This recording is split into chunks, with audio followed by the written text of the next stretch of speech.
Selain untuk melatih fokus visual dan fokus auditori, benda sederhana ini juga bisa banget kita manfaatkan untuk melatih anak dalam berbicara. Penasaran gimana caranya? Silahkan tonton video aku ini sampai dengan selesai. Kalau penasaran gimana cara melatih fokus visual dan fokus auditorinya, silahkan tonton video aku yang sebelumnya ya. Untuk bahasa sendiri itu ada dua pembagiannya. Yang pertama bahasa reseptif atau pemahaman, dan yang kedua adalah bahasa ekspresif atau pengucapan.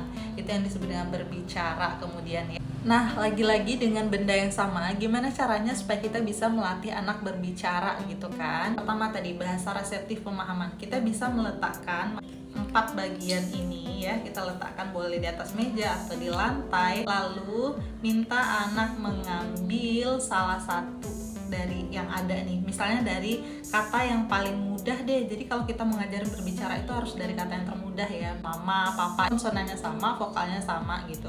Nah kalau dari 4 bagian ini kan yang paling mudah adalah kotak, jadi kita bisa cek dulu nih anak kita paham nggak. Jadi nak coba ambil kotak gitu. Nah ingat ya, kata perintahnya kecilin aja, ambil atau mana kotak gitu kan. Nah anaknya bisa nggak, ngerti nggak? Kalau seandainya anaknya masih belum mengerti ya, masih asal ambil atau diambil lingkaran, kita arahkan dulu untuk mengambil kotak ya. Ini namanya bahasa reseptif. Anak paham bahwa ini kotak, anak paham bahwa ini baju, anak paham bahwa ini jilbab, anak paham bahwa ini adalah buku gitu. Jadi tingkatkan terus bahasa pemahaman. Baru setelah dia paham bahwa ini kotak, segitiga, lingkaran, persegi panjang misalnya nih, dia udah paham keempat ini, baru kita naikkan ke ekspresif. Untuk bahasa ekspresif atau pengucapan, jika anak sudah paham tadi, kita bisa meletakkan benda ini di sebelah mulut kita supaya anak melihat gerakan dari mulut kita dan melihat ke arah benda. Jadi kita bisa bertanya seperti ini, nah apa ini?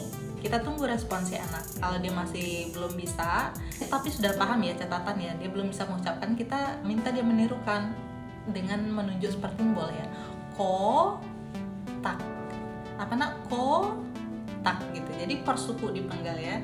Jadi apa ini? Kotak. Seperti yang aku bilang, satu benda sederhana seperti ini aja tuh bisa banyak sekali manfaatnya kalau kita paham dan mengerti cara memberikan stimulasi ke anak. Nah aku jadi kepikiran, kira-kira ada nggak nih yang mau belajar tentang proses seperti ini? Bagaimana cara memberikan stimulasi, terus dari satu benda yang sama apa aja yang bisa kita jabarkan, yang kita berikan ke anak. Kalau teman-teman banyak yang minat dan mau belajar bersama aku, ini bukan berarti aku ahlinya ya, aku juga masih terus belajar. Boleh banget coba komen atau kirim pesan ke aku. Siapa tahu nanti aku bisa buka kelas. Kita bisa mengadakan kelas online maupun offline. Begitu teman-teman, semoga bermanfaat.